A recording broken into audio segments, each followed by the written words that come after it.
ምሰሶ ዘመመ ጣራው የሚያፈሳል ሀገር የሞተበት የት ሄዶ ያለቅሳል ይላል። ይቀጥልናም ለካ እንዲህ ነው ማልቀስ እያሉ ነዶ ሀገር የሞተበት የት ያለቅሳል ሄዶ ሲል ይቆጫል። እነዚህ የሀገርን መሞት የሚገልጹ ስንኞች የተዘፈኑት የኢትዮጵያ ትንሣኤ ተበስሯል የሚል መግለጫ የትንሣኤ ዕለት ያወጡ ጠቅላይ ሚኒስትር በሚኖሩበት ከተማ ላይ ነው። ይህ ዘፈን የተዘፈነው ከከፍታ ማማ ላይ ነንና አታውርዱን የሚሉ ዳንኤል ክብረቶች ባሉበት ሀገር ነው። የአገር አንገት መድፋት የአገር ሐዘንና የተስካር ዳስ መጣል እንደሚገባ የሚያብራሩት ቃላት የተዜሙት አውሮፕላናችን እየበረረች ነው የሚሉ ተመስገን ጥሩነሆች ባሉበት መዲና ነው። አክሱም ላሊበላን በአንድ ዓለት አጽንቶ አልራመዳለ አገር ተለያይቶ ምሰሶ ዘመመ ጣራውም ያፈሳል ሀገር የሞተበት የት ሄዶ ያለቅሳል የሚሉትን ቃላት በዘፈንና ሙዚቃ ለማውጣት የሃጫሉ ሁንዴሳን ነፍስ በቀጠፉ ሰዎች ፊት መቆምን ይጠይቃል። ዳስጣል ልቤ ዳስጣል ከዚህ በላይ ሐዘን ከዚህ በላይ መርዶ ከወዴት ይመጣል እያሉ ለመዝፈን ሚሊዮኖችን ገድለው ሚሊዮኖችን ያፈናቀሉ ሰዎች መጋፈጥን ግድ ይላል። ኑ ሰዎችን እንግደል የሰዎችን መሞት ማዳነቅ አይገባም የሚሉ ሰዎችን መጋፈጥን ግድ ይላል። ከዚህ በላይስ መርዶ የለም ባንዲራህን አንሳው ብሎ ለመምከርም ከዚህ የላቀ ሐዘንም የለም ብሎ ለመጮህ ኑ ሰው ገድለን ዛፍ እንትከል ከሚሉ ጨካኞች አጠገብ መገኘትን የህዝብ ድምፅ ለመሆን መቁረጥን ያመለክታል። እዚህ ጋር ለአገዛዝ ገረዶች ለብልጽግና ምዕመናንም አንድ ነጥብ ማስቀመጥ ያስፈልጋል። ቴዲ አፍሮ አገር ሞቷል የሚለን የት እየኖረ ነው? ራሱ የሚኖረውስ ኢትዮጵያ ስላለች አይደለም ወይ ሊሉ ይችላሉ። ይህ ከየትኛውም የፖለቲካ ምንዱብ የሚመጣ ጥራዝ ነጠቅነት የደፈነው ነብዩ ባያዊ ጥያቄ ቢሆንም ፖለቲካ ሳይንስ አገር ሞተ የሚባለው መቼ ነው የሚለውን ተርጉሞት አልፏልና እሱን ማስታወስ ያስፈልጋል።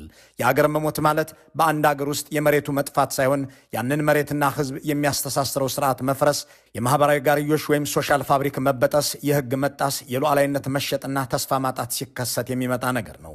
ይህንን ዌን ስቴትስ ፌል ኮዝስ ኤንድ ኮንሲኩዌንስስ እና ዋይ ኔሽንስ ፌል እያሉ ሮበርት ሮትበርግም ሆነ ዳሮንና ጀምስ ትላልቅ ጥራዞችን ያሳተሙበት ፍራንሲስ ፉኩያማ ስቴት ቢልዲንግ እያሉ የጻፉበት ትርጓሜ ነው።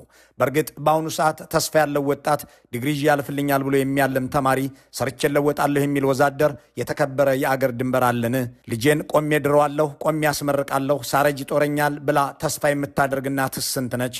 ሳልታገት በገባሁ የማይል አባት በኢትዮጵያ ምድር አለን። ስንቱስ ህዝብ በአገሩ ባይተዋር ሆነ። ስንቱስ ወደ አገሩ ዋና ከተማ እንኳን አትገባም ከሰፈርህም አትወጣም ተባለ። ስንቱስ ካሳደገው መንደር ከኖረበት ቀዬ ተነቀለ። ለዚያም ይመስላል ድምፃዊው ባሳደገኝ ቀዬ ባደግኩበት መንደር ባይተዋር ሰው ሆኜ እንደሌለው ሀገር ሲል ያዜመው። አገር የሚሞተው ማህበራዊ ግንኙነት እንዲበጣጠስ ሲሰራ ነውና አንዱን ህዝብ በሌላው ላይ እየቀሰቀሱ ጦርነትን እያባባሱ የእንትና ብሔር የእገሌ ጠላት ነው ተነስ እያሉ እነንትና ይገንጠሉልን እያሉ አገር የገደሉ ሰዎችን ታዝቦ ዝም ማለትን ያልወደደው ድምፃዊው አገር ሞታለች የትስ ተሄዶ ይለቀስ እያለ የህዝብን ብሶት ያንጎራጉራል። አገር የገደሉትን ከሃዲዎችና አታላዮች ለመግለጽ የተጠቀመው ስንኝ ደግሞ አባይ ለዘዴው ባፍ ይቀድማል አምኖ መከዳት እንዴት ያማል በማለት ነው።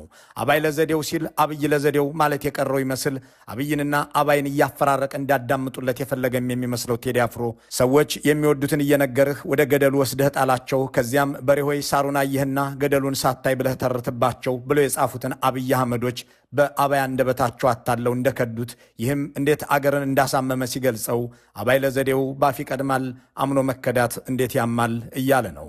አባይ ማለት ውሸታም ቀጣፊ ማለት መሆኑን ልብ ይሏል።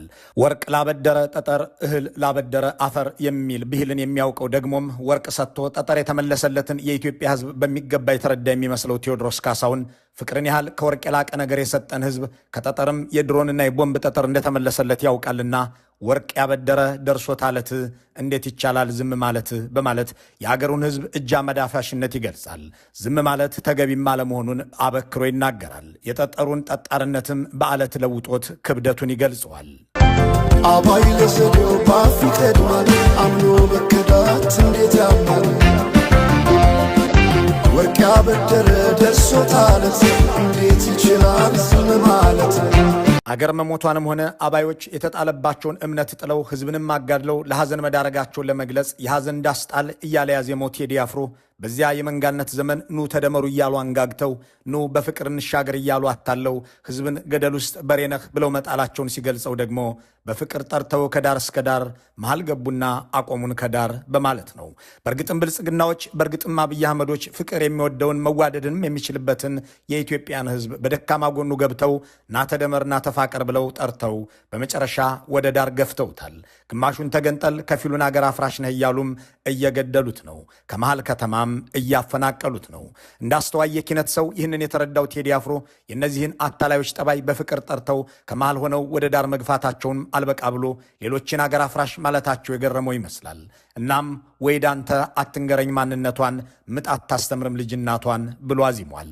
አንድ የኦህዴድ ሰው ለምሳሌ አዳነች አበቤ፣ ለአብነት አብይ አህመድ ወይም ብርሃኑ ጁላ ለአንድ የአድዋ ገበሬ ኢትዮጵያዊነትን ለአንድ መንዜም ስለ ኢትዮጵያዊነት ሊያስተምሩት ሲዳዳቸው ደግሞም አንድን የአክሱም ሰው ወይም አንድን የላሊበላ ነዋሪ ኢትዮጵያን ሊያፈርስ ሲል ደረስንበት ሲሉ የዘመናችንን አያዎ የሚያሳይ ነው። እናም ቴዲ ልጅ ለእናቷ ምጥ አስተምራ አታውቅ የሚልና ወግድ ይላቸዋል። አገር የገደሉት ሰዎች ሌሎችን በአገር አፍራሽነት መክሰሳቸው ያልተዋጠለት የሚመስለው ከያኒው ከነገ ዛሬ ዝም ባልኩኝ የራሴን ጩኸት ተነጠቅኩኝ በማለት ጩኸቱን የተቀማውን ሚሊዮን ሕዝብ ወክሎ ያንጎራጉራል። ከ150 ዓመት በፊት አንድ በአፄ ቴዎድሮስ ግፍና በደል የበረከተባት ባለቅኔ በእሷም ሆነ በወገኗ ላይ አንድ ንጉሥ የሚያደርሰው መከራ ባየለባት ጊዜ አንድ እግር በርበሬ መንቀል ተስኗችሁ አቃጥሎ አንገብግቦ ለብልቦ ፈጃችሁ ብላ መቀኘቷ ለትውልድ ተላልፏል።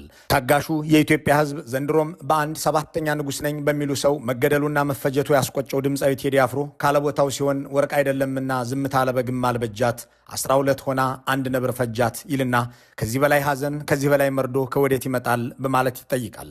የኢትዮጵያ ሕዝብ በአንድ ራሳቸውን እንደ ነብር በሚመለከቱ ንጉሥ ይህንን ያህል ሲፈጅ ጭካኔና የሕዝቡን ዝም ማለት ኢተገቢነትም ዝም ያሉ በጎች በነብር ከተበሉበት ሁኔታ ጋር ያነጻጽረዋል።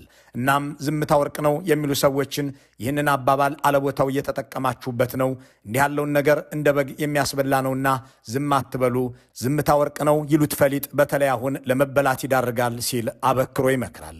የራሴን ጩኸት ነጠቁኝ ብሎ ሲቆጭም አገሬ ሞታለች ብሎ ዳስ እንጣል ሲልም እናት ለልጇ ምጥ አስተምራ አታውቅም እያለ ወግድ ሲልም በእርግጥም ወግድ መባል ያለባቸው ብልጽግናዎች እንዲህ ባሉት የቴዎድሮስ አፍሮ ድፍረቶች ዳስ ጥለው ቢያዝኑ ልክ ናቸው። የኢትዮጵያ ሕዝብ ከዛሬ ነገ ይለወጣሉ እያለ ተስፋ ሲያደርግ እነሱ ግን ተስፋውንም ሕይወቱንም ሲነጥቁ ጩኸቱንም ሲቀሙ ባስተዋለ ወቅት አለ ጊዜ ገና ነው እያልኩት ራሴን በደልኩት በማለት ለራስ የተጻፈን ቁጭትና ጸጸት ፍቅርን ብዬ እንጂ ተግቼ ለሰላም እኔ መታገሴ መች ከአገር ይበልጣል እኔስ አንድ ነፍሴ በማለት አገር ከአንድ ሰው ነፍስ እንደምትገዝፍ በመግለጽ እንዲህ ካለ ሕይወት ለመላቀቅ ሊከፈል የሚገባውን ቁርጠኝነት ግልጽ አድርጎ ያስቀምጣል።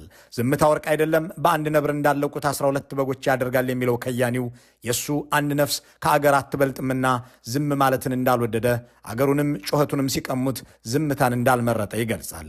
ያቆምኳትን አገር ተፈትኜ በሳት እንዴት አቀርቅሬ ባንዲራዬን ላንሳት የሚለውን ሐሳብ በተለያየ መልክ ደጋግሞ ያስተጋባው ቴዲ አፍሮ የሚኖረው ሰዎች ገላችሁ ላይ አረንጓዴ ቢጫ ቀይ አርማ ያለው ንቅሳት ተነቅሳችኋልና ወደ ጥምቀት ንግስ ወደ መስቀል በዓል አትሄዱም እያለ የሚያስረውና የሚሰውረው አገዛዝ በሚኖርበት አገር ውስጥ ሆኖ ነው።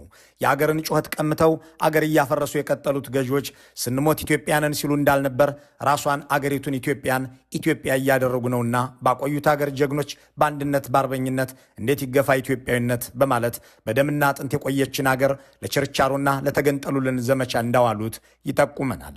እነዚህ ለእናት ምጥ ሊያስተምሩ የሚዳዳቸው ሰዎች የአክሱምንና የላሊበላ ልጆች አገር አፍራሾች ብለው አገር ሲያፈርሱ ዝም ማለት የታሪክን አደራ መብላት መሆኑን ትውልድ ይገነዘብ ዘንድም አክሱም ላሊበላን በአንድ አለት አጽንቶ አልራመድ አለ አገር ተለያይቶ ሲል ይቆጫል። ወይዳንታ ትገረኝ አንድነቷ ምጣም ታሰምር ልጅናቷን